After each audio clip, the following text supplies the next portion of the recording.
It's great to see that the super funds have stepped up to help Australians get by during this difficult period. I mean, over the long run, the age pension will provide income for people in retirement. Most Australians will take the age pension. So if people need their super now, it's appropriate that they're able to get it and get it in a timely fashion. Would you like to see rules around accessing super before retirement relaxed permanently? I think there's a whole range of things which should be made permanent, whether it's telehealth through Medicare, whether it's witnessing signatures via video conference, and ensuring that superannuation is more flexible. I think there's a whole lot of things that have been exposed in our economy, and I'd like to see them maintained. So what specifically on super? Who should be able to access it permanently beyond COVID-19? The super scheme was established 30 years ago when the workforce was very different. Now, my sense is that given the advent of flexible work and people's different financial objectives, it should be available to them in times of need. It is, after all, their money. So I think... there are rules around that now, but what are the times of need is the question. Is it just anyone that loses a job? Well, I think there's a discussion to be had around making the early access provisions that have been legislated temporarily permanent, and there's already arrangements that exist. So there's no reason we wouldn't look at that, just like we wouldn't look at extending telehealth for Medicare and, signatures on video cameras. Anika, what do you think about that?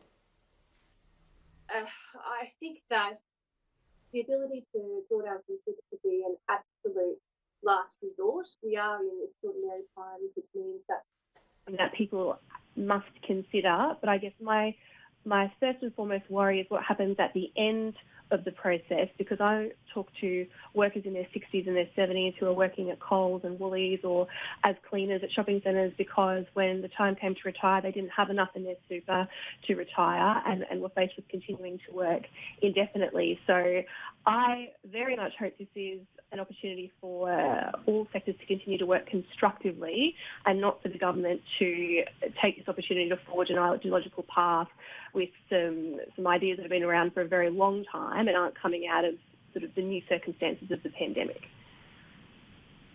We have had, I think, in the order of 800,000 or so Australians access their super. We've got a lot of people that have joined the unemployment queue for the first time in their lives. They're in real stress. So what's your message to them? Is it fair enough they've accessed that? Are you saying it was a bad idea for some of them? Well, my message on that is that what we're getting by way of requests and calls, distressed calls to my electorate office, is that job seeker payments are not coming through fast enough. They were supposed to start on Monday. The government's now talking about a backslide of 2 weeks. People were expecting that money and are now considering extreme measures. The government has been making cuts to Centrelink for 7 years now. This is the result. Not enough resources, not enough people on desks getting job seeker payments through, and the impact of that falls absolutely on ordinary Australians who are then forced to look at these measures. I want to talk about childcare, Andrew Bragg. The childcare system, of course, there was a relief package announced by the government. If people are flooding back to work soon, though, and they're meant to be running at half capacity, we're going to have an issue, aren't we? Does this need to be looked at again? Well, I think the policy that we've announced during this crisis is that childcare will be made free effectively for everyone, and that reflects the fact that there is a need to get essential workers back to work. And so that's been a temporary measure which we've deployed, which I think has been quite popular. What's the issue though when you say for everyone, it is place limited? Isn't that the crunch we're about to face right now? If things are opening up soon, we need to look at childcare right now and see if this measure is going to be fit for practice once the economy is being opened up. Well, I've always been quite sympathetic to the arguments that childcare should be subsidised by government as it is. It is one of the best ways to improve participation in the labour market. The question is, of course, the cost. Now, should it be means tested?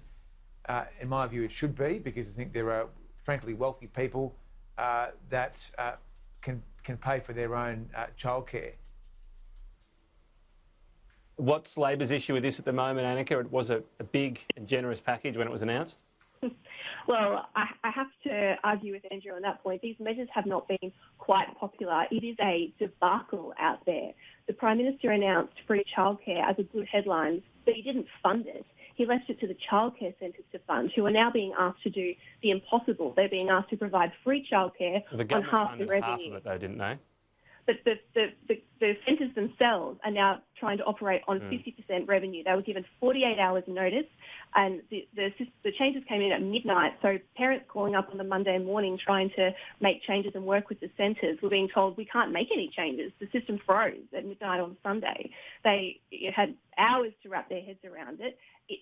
And what we now know is that this relief package punishes good centres. It punishes good centres who pay above the award wage, good centres who didn't have a huge drop in vacancies in the months of February and March. And the result is that parents now can't get places. I know I have friends who've been ringing around centres all across Brisbane to try and find spots for their kids. They're not available.